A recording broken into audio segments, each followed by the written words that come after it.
So the second part of 5-4 is on the screen, and each of the problems are in the second part because there's a greatest common factor. If you miss factoring out the greatest common factor, more than likely the numbers are going to get uncomfortably large, larger than you need to deal with, and your answer will be partially factored and not completely factored, meaning you could go further. So for problem 20, I'm going to look to see if there's a common factor. Not all three terms have the letter N, so there can't be an N in my common factor, but 15, 36, and 21 have a common factor. 5 is not a factor of 36, nor is 15 a factor of 36. The factors that are important for 15, 36, and 21 I wrote on the screen just so you can see the common factor of 3. I didn't list all the factors of each numbers because the only factors I could worry about are 3, 5, and 15. And in the factor list for 36, there wasn't a 5 or a 15, which means I didn't need to worry about the rest of the factors. So first step, I'm going to factor out the common factor of a 3. I'm going to divide 15n squared by 3 and get 5n squared. I'm going to divide 36n by 3 and get 12n. I'm going to divide 21 by 3 and get 7. I'm keeping the signs intact because I haven't done anything that causes my signs to switch, meaning I didn't factor out a negative. I'm going to not worry about the common factor of 3 until I actually check this one. I'm going to worry about factoring 5n squared plus 12n plus 7, and I'm going to factor that by grouping. I'm going to start off by multiplying the outside numbers, or the a and the c, and I'm going to get 35. I'm going to write the plus factors of 35, which are 1 and 35, and 5 and 7. I'm going to add these. 1 plus 35 is 36. 5 plus 7 is 12. And then I'm going to identify the numbers that I need. That's going to be 5 and 7 here. So I'm going to take this 12n and rewrite it as 5n plus 7n, or 12n, or 7n plus 5n. So I'm going to make this 5n squared plus 5n plus 7n plus 7. And now I'm going to factor by grouping.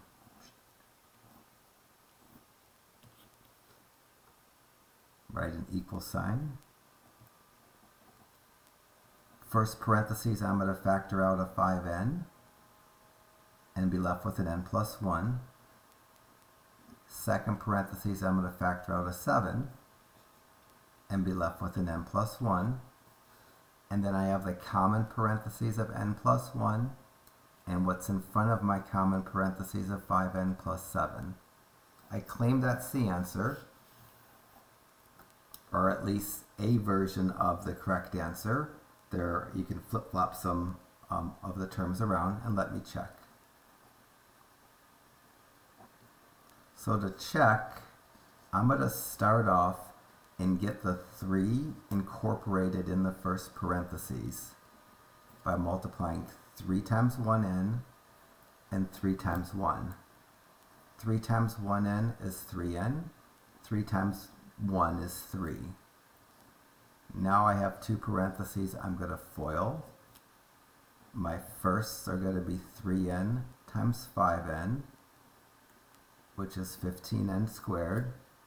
My outers are going to be 3n times 7, which is plus 21n.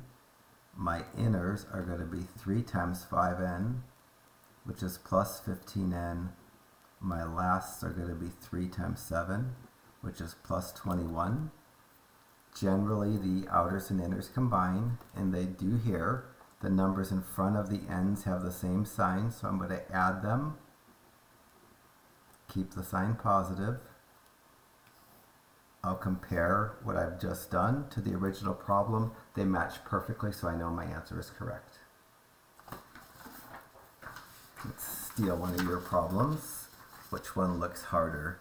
25 looks way harder, so let's work on 25. 25, I need to factor out a negative because the first term is negative. The template that I use, it's based on the first sign being positive. If you don't factor out a negative, my template doesn't work.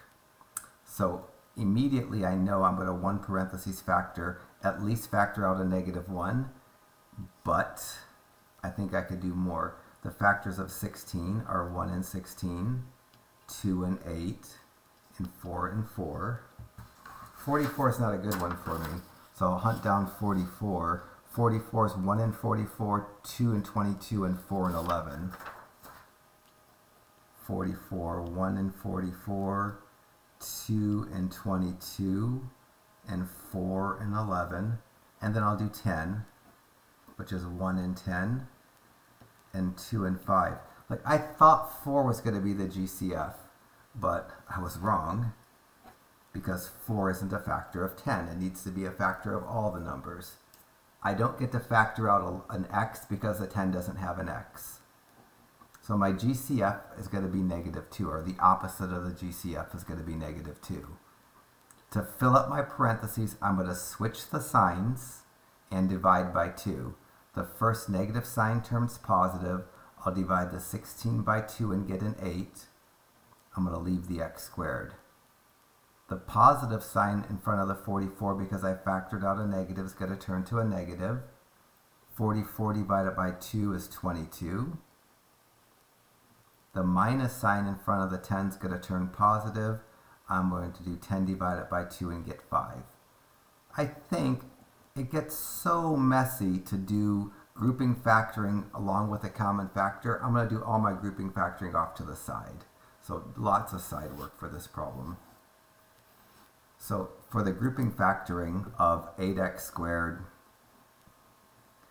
minus 22x plus 5, I start off multiplying the a and the c, or the outside numbers. This is the second row of my template. Minus plus, I need double negative factors of 40. So my factors of 40, 1 and 40, 2 and 20, 4 and 10, 5 and 8. I'm not going to write down all 4 factors, the double negative versions of them. I'm just going to write the ones that I need. So first step, after I common factor, is to try to factor what's in the parentheses. The first step of that is to do the multiplication that I did. And now my template told me the signs. I looked at the template, and in my head, I knew which pair I needed. So instead of writing down every single factor that was a double negative of 40, I just wrote the ones that worked just to show you. Ultimately, I'm going to take the negative 22x and either write it as negative 2x plus negative 20x, if you don't mind that, or write it as negative 2x minus 20x. I prefer that version, so I'm going to rewrite 8x squared minus 22x as 8x squared minus 2x minus 20x plus 5. Put my parentheses in. The second parentheses is going to contain that negative. And now double common factor. First 8x squared minus 2x. I can factor out a 2 between the 8 and the 2. Factor out an x between the x squared and the x. When I factor that out, I divide by 4 and take an x away. I divide by 2 and take an x away. I'll be left with 4x minus 1. Second parentheses, I need to factor out a negative because the first term is negative, and the greatest common factor between 20x and 5 is 5. To fill up the parentheses, I change the signs because I factor out a negative, and I divide by 5.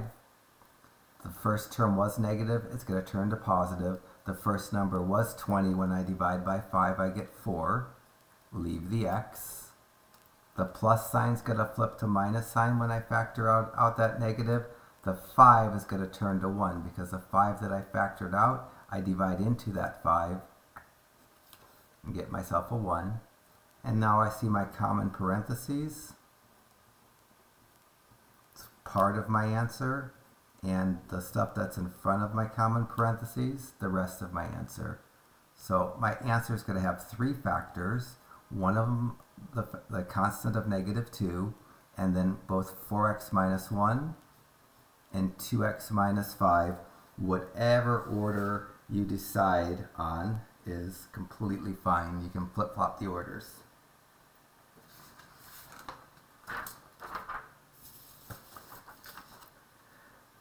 I feel like 30 is harder than 28. I'm going to start off here and do 30.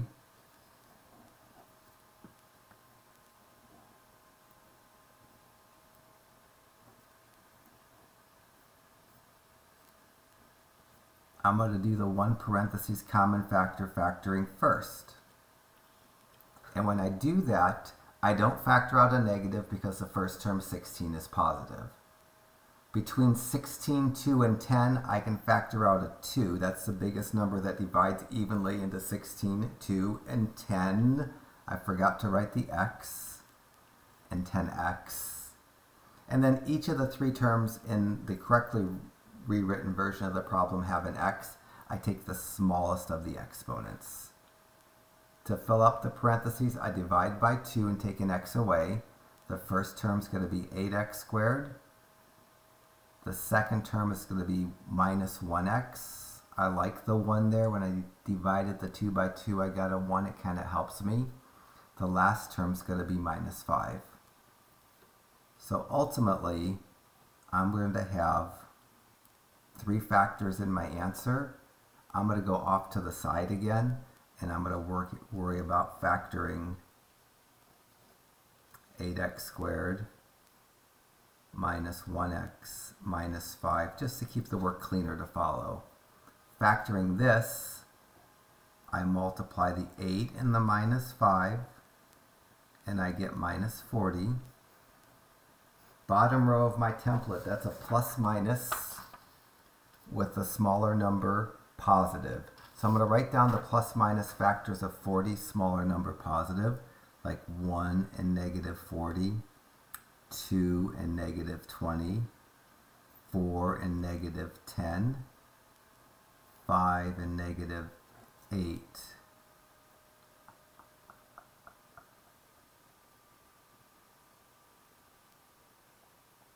Slow down, slow down. Oh, I wrote the problem down doubly wrong.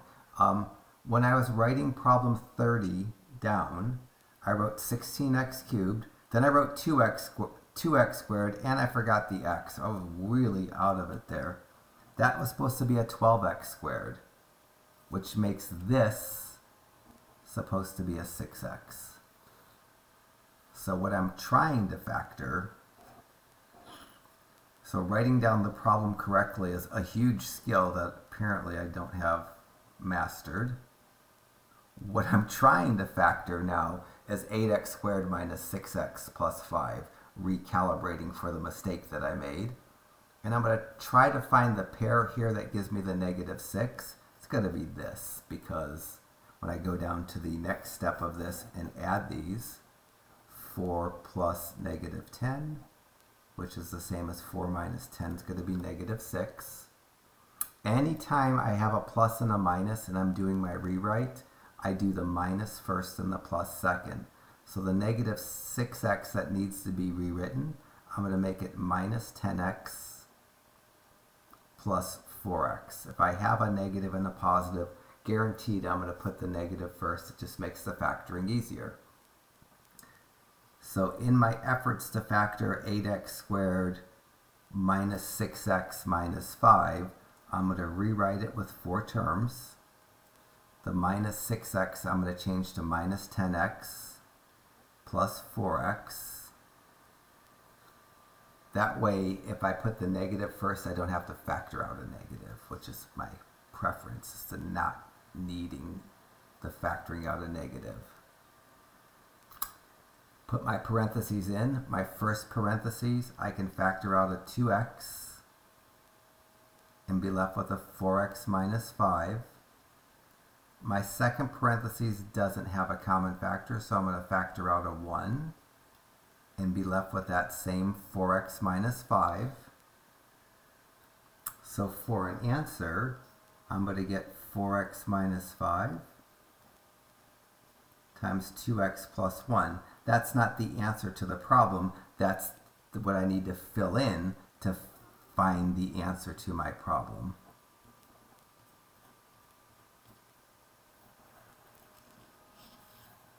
So for 30, that feels like a good answer. 2x, 2, that feels good. Let's do one of yours. Let's see which one looks harder. To me, 32 looks harder, or 31 looks harder. Maybe we'll wind up doing both, but let's do 31.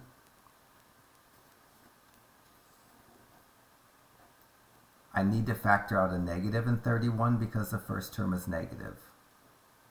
And on top of factoring out a negative, there's going to be a common factor of a 3, because the three numbers 18, 21, and 15, the greatest common factor between those numerically is 3. So first step, pull out the common factor, or the opposite of the common factor, because the first term is negative. I don't get an x for my common factor because the 15 doesn't have an x. Now I'm going to flip the signs and divide by 3. So the negative in front of the 18 gets flipped to positive. The 18 I'll divide by 3 and get a 6.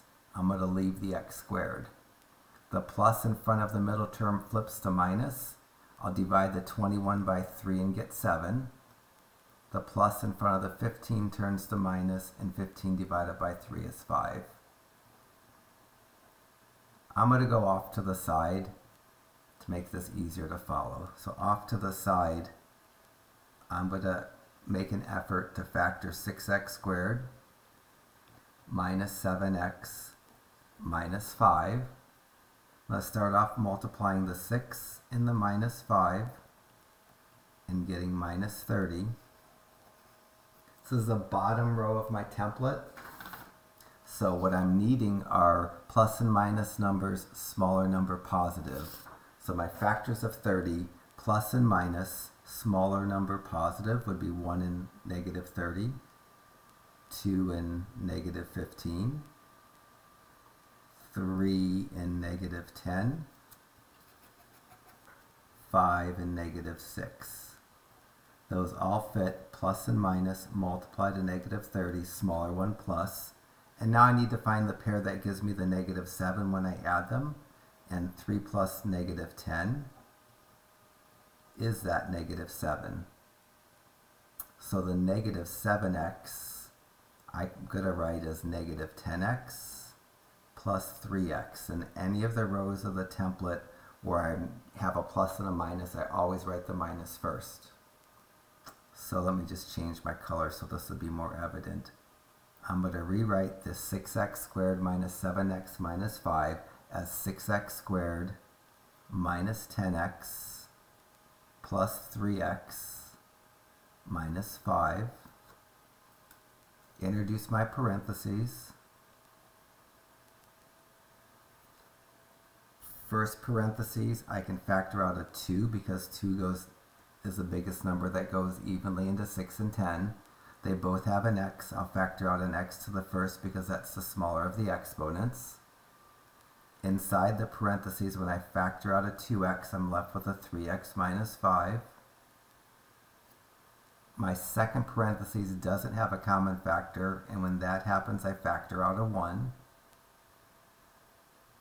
And then I write common parentheses followed by what's in front of the common parentheses. That I'm going to tack in for my answer after the common factor of 3 in the holes I left for the answer. Let me Again, you can flip-flop the order. It would look weird not to have the 3 first, but it wouldn't look weird to have the 2x minus the 2x plus 1 in the middle. Wouldn't look weird at all.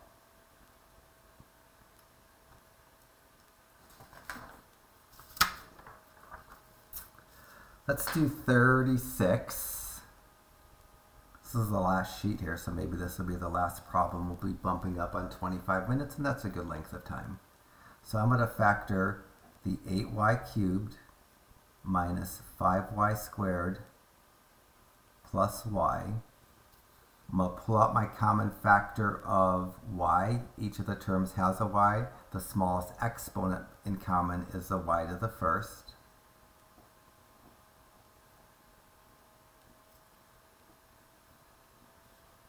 I'm going to be left with 8y squared minus 5y plus 1. Just because I know what's going to happen, I'm not going to do the extra this stuff that I would normally do if I didn't know what was going to happen. Off to the side here, I'm going to try to factor, keyword try, 8y squared minus 5y plus 1. I'm going to multiply the 8 and the 1 and get 8. This is the second row of my template, so I'm going to need double negative numbers that multiply out to 8 for my next step. So the double negative numbers that multiply out to 8 are negative 2 and negative 4, and negative 1 and negative 8. And now I'm going to add these. Negative 2 plus negative 4 is negative 6. Negative 1 plus negative 8 is negative 9. I'm trying to get a negative 5. That's what I want to rewrite. I want to rewrite the negative 5y. Because I can't find one, this polynomial is prime. It can't be broken up into 2 parentheses, so I can't get the common factor y followed by 2 parentheses. However, even though this is prime, the original problem wasn't prime because I was able to do the one-step GCF factoring, so the answer wouldn't be appropriate to be prime. So for an answer for 36, I think that would be the best answer. Let's do 37. I have a minute. So for 37, I'm going to factor out a common factor of 2b. I'm going to write a 2b in front of a parentheses, and then the 4b cubed, I'm going to divide the 4 by 2 and take a b away and be left with 2b squared. I'm not changing any signs because I factored out a positive. For the 6b squared, I'm going to divide 6 by 2 and be left with a 3. Take a b away. Leave the sign. The 6 at the end, I'll divide by 2 and get 3, and I took the b away. Now off to the side, I'm going to try to factor, again, keyword try because this is going to be prime, 2b squared plus 3b minus 3. I'm going to multiply the outside numbers, the a and the c if you know the quadratic formula, and get negative 6. Third row of my template, I need plus minus numbers, larger number positive. So my factors for this could be 6 and negative 1 and 3 and negative 2. Those are the fits there. Plus and minus, larger number plus, smaller number minus. Let me add these. 6 plus negative 1 is 5. 3 plus negative 2 is 1. I need a pair that on this level gives me a 3. I don't have a pair that do that. So that polynomial is prime. So I'm not able to break the 2b squared plus 3b minus 3 into multiple parentheses. But my problem could be rewritten. So even though I couldn't do the second step of the factoring, the original problem in 37 isn't prime. The answer would be that as opposed to prime. Prime is on the side work. The answer is what it is there. All right, so we have 2 hopefully easy sections coming up. Sections 5.5 and 5.6, if I do a good job, they're really friendly factorings.